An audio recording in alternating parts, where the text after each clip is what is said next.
September 2ஆம் தேதி மைவி3 உறுப்பினர்கள் அனைவருக்கும் ஒரு சர்ப்ரைஸ் இருக்குன்னு சொல்லிட்டு கடந்த சில தினங்களுக்கு முன்பாக கேடிவி கார்த்திக் பிள்ளை அவர்கள் சொல்லியிருந்தார்.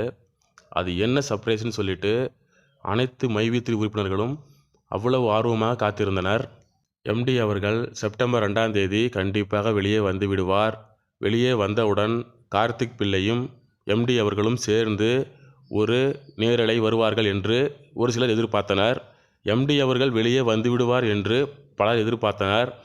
நேற்று இரவு கார்த்திக் பிள்ளை வெளியிட்ட வீடியோவில் அவர் சொன்னது நிறுவனத்தின் மீது குற்றம் ஏதும் இல்லை என்று நீதிமன்ற தீர்ப்பே வந்துவிட்டது என்பதாகவும், பெயில் ரெடியாகிவிட்டது, நாளை அதாவது இன்றுதான் பெயில் அப்ளை செய்யப் போகிறார்கள் என்ற தகவலை சொல்லியிருந்தார். எம்டி அவர்கள் சரணடைந்து 60 நாள் கழித்து கட்டாய பெயில் மூலம் வெளியே வந்துவிடுவார் என்பது அனைத்து மைவி3 உறுப்பினர்கள் அறிந்த உண்மையே.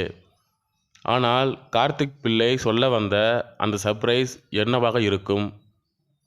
அந்த சர்ப்ரைஸ் நடக்காததால் அவர் பெயில் அப்ளை பண்ண போகிறார் என்று சொல்லியதுதான் சர்ப்ரைஸா? அல்லது வேறு ஏதேனும் சர்ப்ரைஸ் இருந்து அது நடக்காமல் போனதால் அவர் பெயில் பற்றிய தகவலை சொல்லியிருந்தாரா என்ற குழப்பமும் மக்களிடையே உள்ளது. நேற்று மாலையிலிருந்து மைவி3 உறுப்பினர்கள் முதல் அத்தாரிட்டி போர்டு மெம்பர்ஸ், டைரக்டர்ஸ் வரை கார்த்திக் பிள்ளையின் அந்த சர்ப்ரைஸ்க்காக அனைவரும் காத்திருந்தனர்.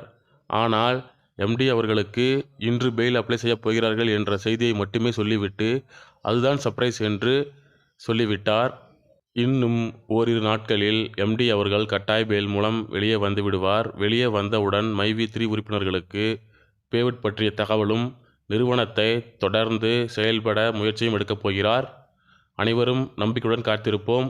நல்லதே நடக்கும். நல்லவர் லட்சியம் வெல்வது நிச்சயம். நன்றி, வணக்கம்.